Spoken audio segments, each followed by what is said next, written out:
don't see it. I see us signing a fourth edge rusher to make the team before I see us signing another defensive tackle that's, basically supposed to start, right? Like, I don't see why we give these 1-year deals to some guys. I don't know.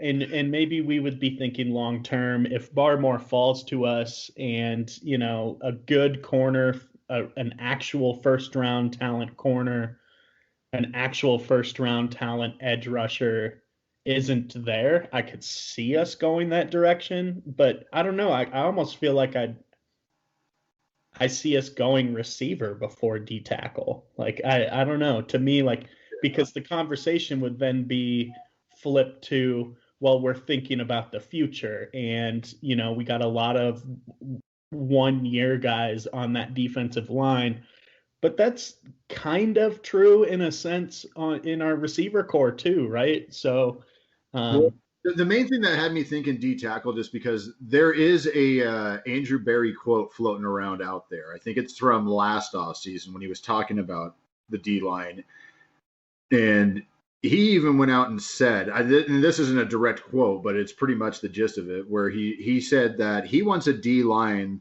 that's almost comparable to like what he called a hockey line. And now I know nothing about hockey, but what he was pretty much saying is he doesn't necessarily look for a starter. He said he would rather have a rotation where certain different games, different guys are starting and they're constantly being rotated out and constantly being kept fresh. And when I think of that, so obviously you're looking for guys who any given day can start. And obviously, if you take Christian Barmore, he's going to start. Or at least has the ability to start, depending on which team we're going against. And it was just like I don't know. I look at Andrew Berry as just a mythical alien figure that's dropping little hints out there that we might be missing. And so I've been reading everything this guy says and looking for the cracks and seeing where I could get in there. Whenever I hear Andrew Berry tell somebody I wouldn't look too much into that, I'm looking deep into that because that's him telling us, you know what I mean, you're getting warm. Yeah. So where do you want to go next, man? I think we're going to unveil the greatest mock draft in history. All right. So let's do it. I mean, you made some bold decisions in this mock, man. Let me pull it up just so I can look at this thing again. I do want to be clear here. There was definitely some picks that surprised me. But number one, of course, Trevor Lawrence to Jacksonville, Zach Wilson in number 2 to the Jets. And then I want to start the conversation with Trey Lance to the 49ers. Everybody's saying Mac Jones is going to go there. Yeah, and what was your thinking? I'm a lot higher on Mac Jones than I am Trey Lance. I'm a lot higher on Mac Jones than I think the majority of people are. But I just don't see the San Francisco 49ers trading all the way up to 3 for a guy, you know what I mean, with the skill set. Like, maybe I'm wrong. I would love it if they took – or actually, I really wouldn't. I don't like the 49ers, so I don't want them to have a good quarterback. But I like what the 49ers thinking is they have right now, I think their quarterback situation is a B, with Jimmy Garoppolo. And Jimmy Garoppolo is getting paid. They have a lot of talent around him. So why not go with a young quarterback again so you can afford all the other guys around, especially if you don't think you necessarily have that special a quarterback in the first place. And I feel at least with Trey Lance, his mobility, I feel like the league is definitely shifting more towards mobile quarterbacks, which Mac Jones is not. And I just see them going there personally. Like, everything I keep on reading about them, or at least shock me, and take Justin Fields, because that seems to be like the more what you would expect them to do with that, a guy you would expect to go there. But everything I read is like they seem really high on Trey Lance and Mac Jones, and I don't know. I see Trey Lance being the one going there. And then you have, and this one impressed me because I feel like I have something to do with this. I stole this one from you. You have Chicago going to 4 and picking up Justin Fields. Tell me more. Dude, nobody has a more depressing quarterback situation than the Chicago Bears. I mean, I don't know how you can try. I don't even know. I don't know how you can freaking go to your fan base and be like, hey, we got Andy Dalton. Like, even the name sounds depressing. You know what I mean? I would just say that I have a lot of empathy for the Chicago Bears right now because their situation was our last 20 years, basically. No, I don't have, because here's the thing. Yeah, it's depressing on the offensive side of the ball. You look on the other side of the ball, though, and outside of last year, I'd have taken this roster all the way to the bank, and I'd have been talking Super Bowl the entire last 20 years with that defense. Mm-hmm. So I don't really feel bad for Chicago Bear fans as much as you do in that situation, but their quarterback situation. Who's that other guy? The dude that freaking won the Super Bowl and just disappeared. What's his face? Foles. Nick Foles.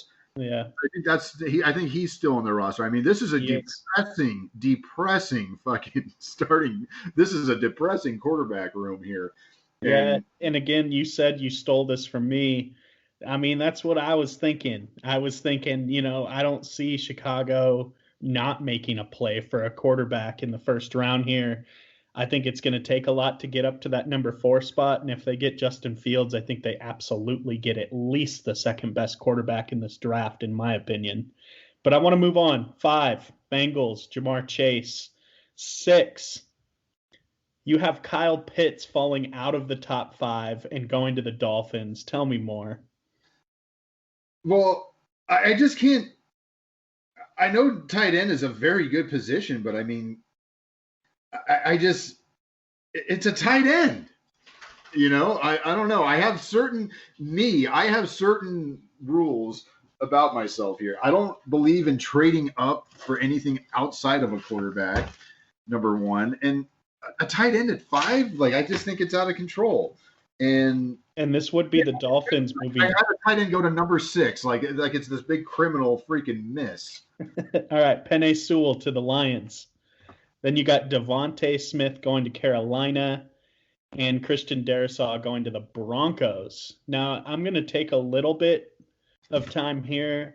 I don't see how the Broncos don't draft Mac Jones right there. And so I got a little piece on that, just saying, like, I think you got this wrong. I don't think they're going to grab a tackle to save Drew Lock. I think that is absolutely insane. You got Mac Jones going to the Patriots at 10.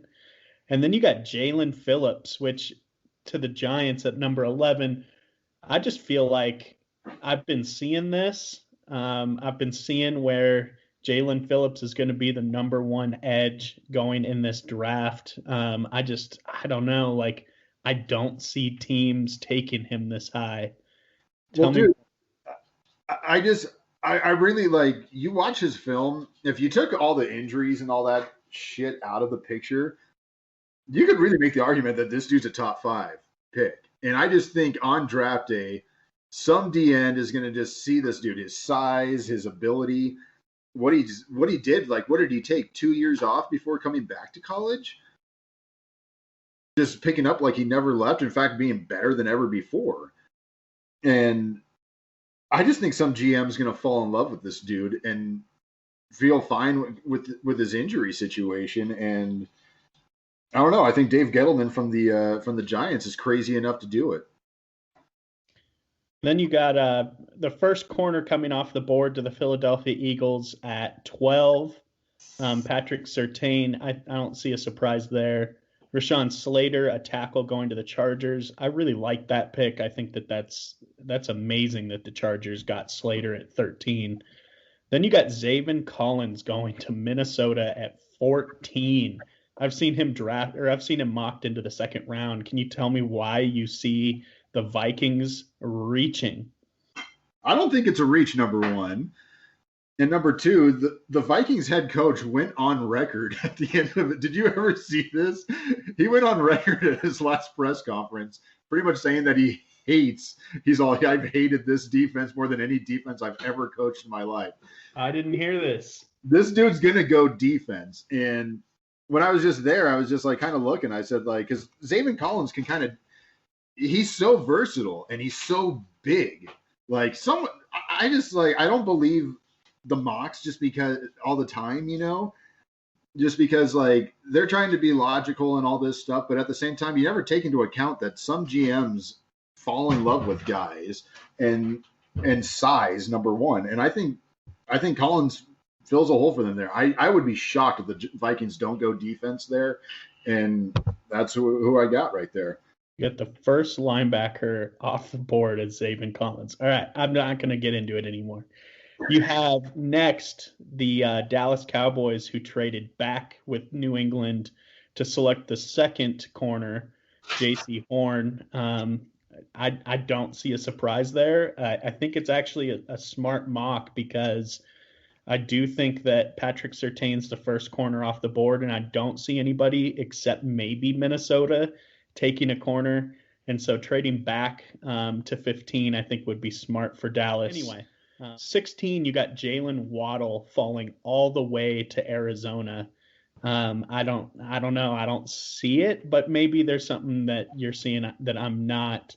You got Oakland taking a safety, Trayvon Moehrig out of TCU. Let me just go on this real quick. Oakland is the ultimate, and I love it as someone that's not a fan of Oakland. It's just Las Vegas now. Or whatever. It doesn't matter. It's always going to be Oakland to me. And, the Rams are always going to be St. Louis. And the Chargers are always going to be San Diego. I don't fall with these new freaking cities that they moved to that they never should have left in the first. All right, tell me about the Raiders, though. John Gruden is absolutely insane. Out of his mind. Completely crazy. We're talking about a guy who 1 year freaking went in with a roster of 6 quarterbacks on his active 50-man roster, his 53-man roster. I know Mike Mayock is the GM there, but he's only there in title. John Gruden has $100 million 10-year deal, which means he is the first and final decision of every decision made on this team.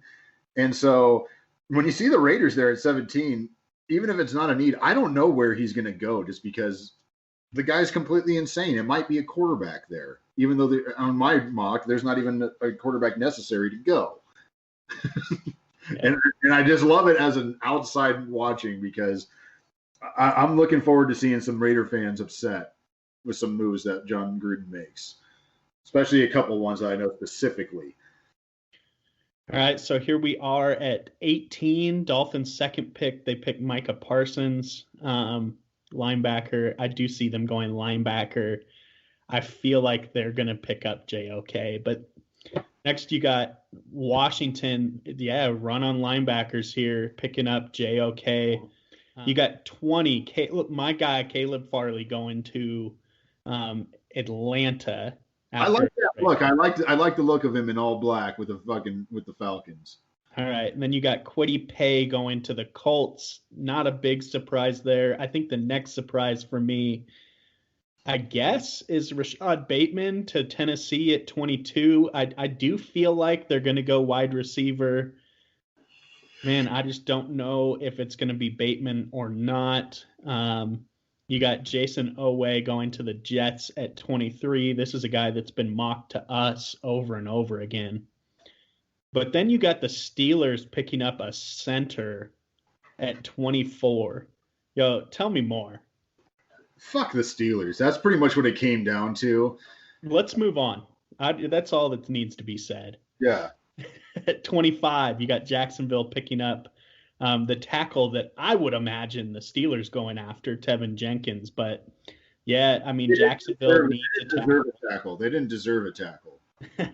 Then you got our Cleveland Browns picking up the corner out of Northwestern, Greg Newsome. Tell me more. He's not the sexiest pick, especially when you talk about cornerback, but I just feel that is our glaring hole right there. And this is no disrespect to Greedy Williams. I can't wait to see him get back on the field. Hope he's going to stay healthy. Hope he turns in. I hope that Greedy Williams is the starter, but I don't see there's a short window, I feel, to try to get into